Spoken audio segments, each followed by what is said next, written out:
All right, let's do that fast. Yeah.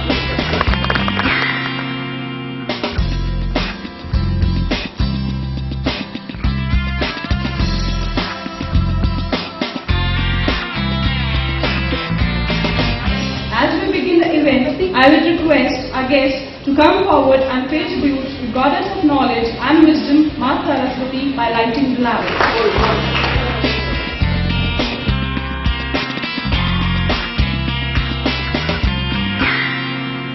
Marketing is everywhere. Marketing is a major function. Marketing drives the economy. Marketing actually creates the middle class.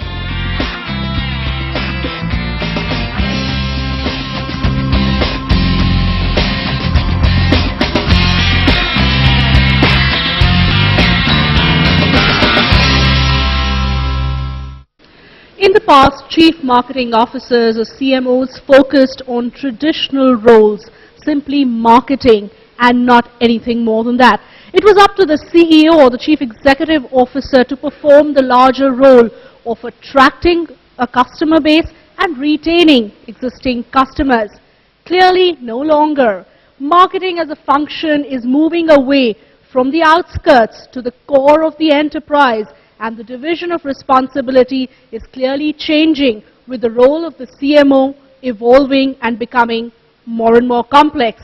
Hello and welcome to this very, very special panel discussion. Today we discuss if the CMO is the next CEO. Let me now introduce our very special panel that we've got lined up for you today. Let's start by introducing, of course, world-renowned marketing guru, Dr. Philip Kotler. It's such a pleasure to have Dr. Kotler with us. Also to my left, Mr. Anil Rai Gupta, Joint MD of Havells. Sandeep Kataria, CMO of Yum Restaurants, also joins us. To my right, Alok Bharadwaj, Executive Director of Canon. Kumar Sachdev, MD and CMO of Sucam, joins us. And Rajat Jain, MD of Xerox India as well. On the evolving role of Chief Marketing Officers and a wonderful audience, of course, to support us and ask those questions. But let me start by first getting an insight from none other than Dr. Philip Kotler on what Chief Marketing Officers need to do to become true business leaders, to proactively evolve their role. Now, that's obsolete, this idea that marketing is only one P. It's 4 Ps at least. So it's product, price, place, and promotion. By the way, I've added some. It's about time. I added, first of all, I would like to add public relations. Now, with social media and with the need for your company's reputation to be known about, talked about, and exciting the audience, you need PR as another tool to build into your marketing mix. So it's now product, price, place, promotion, and PR. I'll say more about that later, but the idea of a chief marketing officer is finally taking us into the idea that marketing is proactive and responsible for your future, not simply offering you some assistance. In a chief marketing officer should be the one who identifies your best opportunities, calibrates their size, and takes you into those opportunities smartly. In other words, I'm not even talking about advertising. I'm talking about building your future. So I'm talking about strategic marketing, not tactical marketing. And strategic marketing is more about what products should you be making than how you're supposed to sell the existing products. You know, that's more important that you figure out the right products to make for the right people you should be reaching than the idea of selling whatever is made. How much of a role is technology playing in the evolving role of marketers? Well, we're beginning to distinguish between the old marketing and the new age marketing. The question is, do you stay only with your main media, which is newspapers, magazines, radio, TV, and billboards, or do you give it all up, take 100% of your budget, switch it to new age media, social media? Both would be errors. It would be an error not to get into the use of social media. It would be an error to put all your money in there. Take 10% of your budget, hire some really good young people, Let them play with it. Let them use Facebook. Let them use, see what they can do with Twitter and so on, YouTube. And in fact, if it really is producing results, it may take some time to know that, then give them 15%. But creep up rather than throw a lot of money that way. Frankly, in the future, I really believe this, 50% of your budget will be in social media. And would you like to define But that's future? some 5 or 10 years from now. 5 to 10 years from Yeah. now. I now ask Mr. Anil Rai Gupta if he believes that chief marketing officers themselves realize their own importance and their changing role. Are they doing enough to elevate their own stature? The ideal CMO in good organizations would be a person who's, who's taking the customer insight, who's involved with the customer, who's involved into distribution channel management, who's also involved into sales management, and also taking, the other departments like finance, IT, production in and influencing them to make sure that they deliver the right product to the customer after taking all the insight. With all these things, if the CMO or the organization is doing that, then probably the CMO is ready to take up a CEO role with the right training, with the right kind of input. Your observations are fantastic about the differences in different industries. But the main thing is that I want the CMO to be a Steve Jobs or a Richard Branson. Right. And if you can put into your role, your CMO, that kind of mentality, creative, then let the brand work and brand support be done anyways by your group. Do you think there's over-expectation from the CMO simply because of those marketing budgets that are earmarked, and also the under-expectation in terms of the role the CMO can actually move on to? So while the career is short, but the mindsets don't change quickly enough for them to realize that the CMO may actually perform a very, very critical role within the organization. In my business, in the restaurant business, there's a sixth one for us, which is people. People. For us, the people in the business really bring the brand to life. They're probably the most important touch point for us. Yes. And therefore, as a CMO, one of the roles I have is to be the chief motivator, to be the person who's actually able to talk and get my brand to live with each of my team members in the restaurants. But it's your brand that makes the promise. And so you're hiring and training your employees to live the brand. All right, integrating brand strategy along with the overall business strategy, how difficult is that? One of the biggest challenges that I think as a CMO that they face is to handle this whole change management. And as we just talked about, one very important responsibility of a CMO is to also be a custodian of future destiny of an organization. And if that be one of the big responsibilities, then this naturally can only happen efficiently and effectively with some changes and transformation. Whether it is with regard to even organizational processes, in the form organization has been used to be handling media, or even the way organization has been handling PR.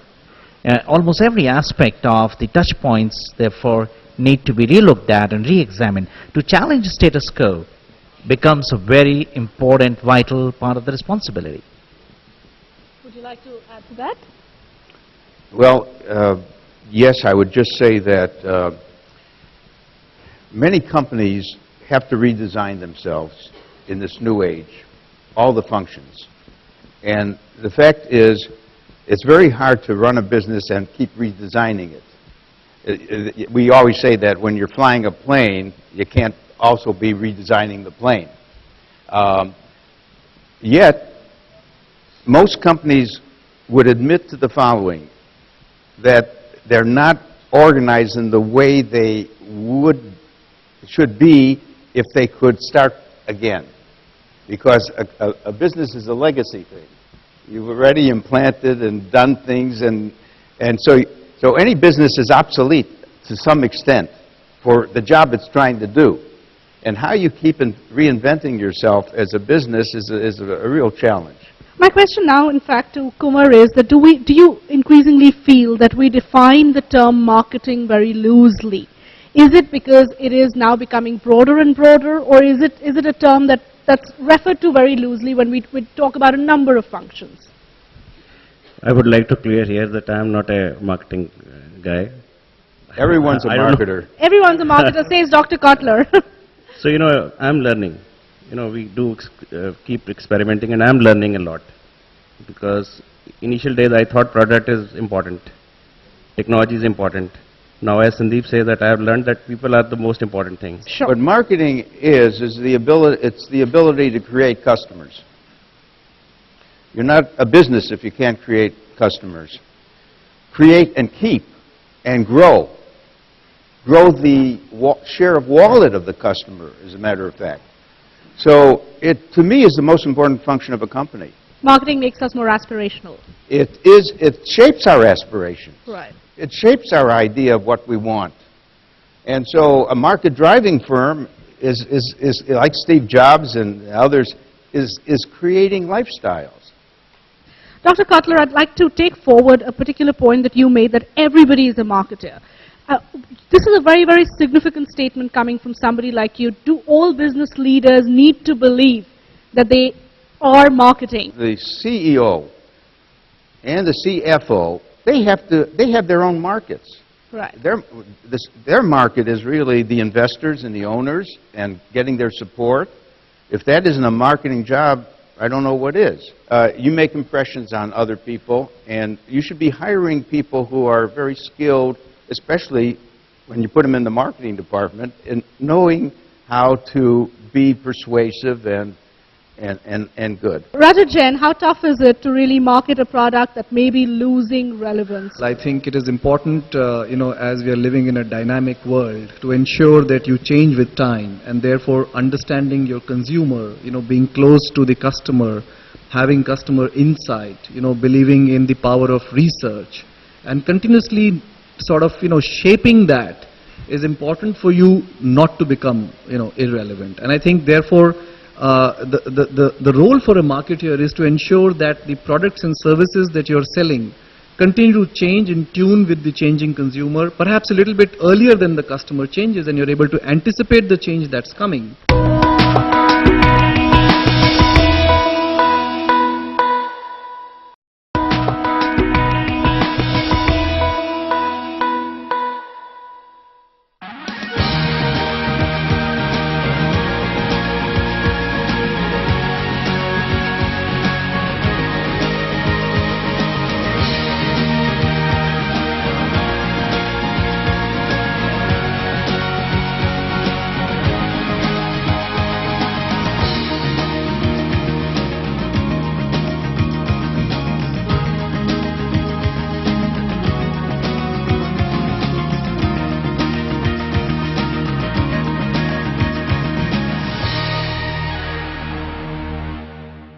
I'm going to actually request some of the panelists if they have any marketing insights that they want from Dr. Kotler. I represent Canon.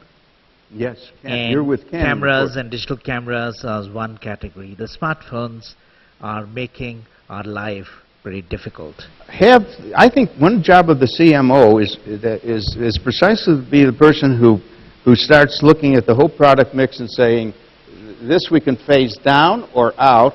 This is okay, keep it going. That is our future right there, because companies generally don't look at systematically at their product mix and figure out where they stand.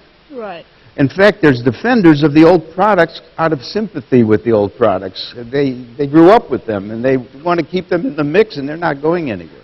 Very often one is faced with this dilemma of how far to extend the brand or stay close to the knitting. Yes. A case in point that I'm struggling with right now is I run KFC as the marketing head. Yes. How far should we go? Should I go all the way into vegetarian? I see. Yeah? Should I go into beverages? How far Yeah. can I take it? How far can KFC travel as a name? Certainly it should stay within the food area, food and drink area at best. You're not going to make a car called KFC. It would be interesting, but you'll sell only one. KFC probably wouldn't do well outside of the food category. What about, just coming back on this question, on brand extensions, Does trust play a role in creating the brand to go and transcend into many other categories, like Mitsubishi, for example? Mitsubishi was in cars, Mitsubishi Electric, just went into so many categories, and just the trust on the brand brought customers back to various categories in the business. Yeah, I think you're right that trust is so important. Some joker said, and it's especially good if you can fake it. But I'm not on that side of doing it. It's so hard to build trust and so easy to lose it, right? I run Xerox for India, is that the brand has become generic to photocopying. And how do you transform such brands which have a history of being something in the old age or old world, and digital and everything else has changed the future, but the brand is still understood by billions of people as something that's, 30 years ago? Brands becoming products, or products becoming, the lines getting blurred there between the brand and the product. And there are several cases. Xerox is clearly a classic one. Yes, like cellophane is used as a word, but it actually is owned by DuPont as a name. Exactly. And yet, now in the case of Xerox, I still do it. I say, get Xerox that for me. Sure. Yeah. That's good because you're getting a lot of mentions, but they're not using it as a Xerox machine to do it. They're using Canon machines to Xerox. And I'm not going to say, would you canonize that for me? Exactly. That Xerox should have been one of the biggest companies in the world, because there was an outpost in California where Xerox was inventing everything that others did, and Xerox didn't do it. Palo Alto Research Center. The Palo Alto operation. They had such a brain trust that they just neglected that because you were making so much money just with the machine. Right. Yeah. All right, I think we're going to now throw open the questions, get questions from the audience. Where do you think marketing discipline in its life cycle? Marketing discipline. Marketing in its life cycle? Yes, Marketing I think discipline. that's the question. The marketing discipline, the function, the marketing function. Wow. I don't... In its life cycle. Yeah. I think marketing is not like geometry, which was unchanged for 2,000 years and would bore me to tears to teach. It's unpredictable where marketing thinking and the field will be later on. Maybe it will be absorbed into a larger idea. Maybe I can't say that it's toward the end of its life cycle. I wouldn't even use the word life cycle to talk about marketing that way. What is the actual career progression we must build in making up this CMO so that he naturally takes over as CEO? My perspective on that is, for a CMO to get to the corner office, it's important to go through perhaps, another step which gives him a lot more operational exposure, some degree of, commercial understanding which is deeper than perhaps the creative function that he currently runs. So there is a little bit of distance, and therefore building, leadership skills, building commercial skills is very important beyond, the skills that a classical CMO may have. With social media trends, we're seeing consumers take a lot more control of their decisions and listen to other consumers, both share their views and take decisions based on real life experiences. Do you see a risk of marketeers losing control and being less relevant in the age where consumers are really contacting each other directly? The brand is owned by who's talking about it. And they're talking about it more than we are as the brand owner. So the control has already moved in the hands of the customers. That's why, so what you're saying is does that diminish the role of the marketing people since they are losing control? Well, even in losing control, the marketing people must monitor the talk. They must go on Google Alert and put in their own company name and the competitors' names and hear the talk. Now, the best thing would be to hear only favorable talk when it's peer-to-peer conversations. That would be perfect. Everyone talks about it and loves it. The next thing would be maybe no talk. At least then you still have a lot of control because no one else is shaping opinion of others. The worst thing is to have a lot of bad talk and so on. So the real question is, when you are monitoring the talk and hear bad things, how do you work fast? So someone added another P. They said pace, the speed at which you can work. Right. The speed at which you can respond to hearing that there's some bad talk going on. And how do you not mess it up when you start interfering in the wrong way, and then the newspapers say you're trying to stop some things? You know, I don't know. It's a brand new, challenging world. It is a challenging world, but Dr. Kotler, if I could just add to his question, because it is an interesting one. While the role of the CMO or the marketer has become more difficult in an increasingly digitized world and social media playing a part, the other way to look at it is also the opportunity that it presents. So supposing there's a hotel that's obviously not doing a good job and has got terrible reviews, but you've got the marketer who's got it right there. So the pace, the P that he's talking about, it's right there. You can see it and you can know what's wrong with your brand and improve on it. Also, if I were to add my experience as a customer, if I've got a hotel where the manager has not responded to a bad review, I will not go there because he obviously doesn't care enough. So the opportunities that a marketer has, because it's becoming an increasingly digitized world. And you also don't have to pay for a lot of expensive research. Yeah, absolutely. It's research right there. Exactly. I think that's a very, very important point, that earlier you would go and do these, get these research reports on how your brand is being viewed, and now it's out there with all the reviews. I'll tell you what that digital world means is you cannot be a bad company anymore. Right. You can't make money in a bad way, because it will be caught and talked about, and everyone will know that that's not the kind of company we want to deal with. So you're going to have to be in the fishbowl, and everyone's watching you in that fishbowl and wondering. So that leads to another thing. Don't you think that your reputation is now something you must manage more carefully? Sure. And to manage your reputation, there's another level at which you can manage it, and that is to become a caring company, to become a socially responsible company. So what might have been seen as using the profits that you should give to the owners and the investors, but you took some of it and gave it to the cancer fund. You gave it to good causes. Right. Maybe now, I know in Sweden, you cannot be a company that operates without being very socially responsible.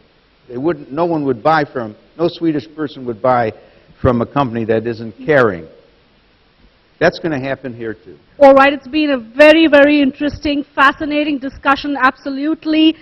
Is the Chief Marketing Officer the next CEO? Well, perhaps the answer seems to be yes, because as Dr. Kotler has told us, everyone is marketing all the time, and marketing as a function is becoming increasingly more important. Thank you all for joining us in this very, very interesting discussion, and thank you for being a wonderful audience.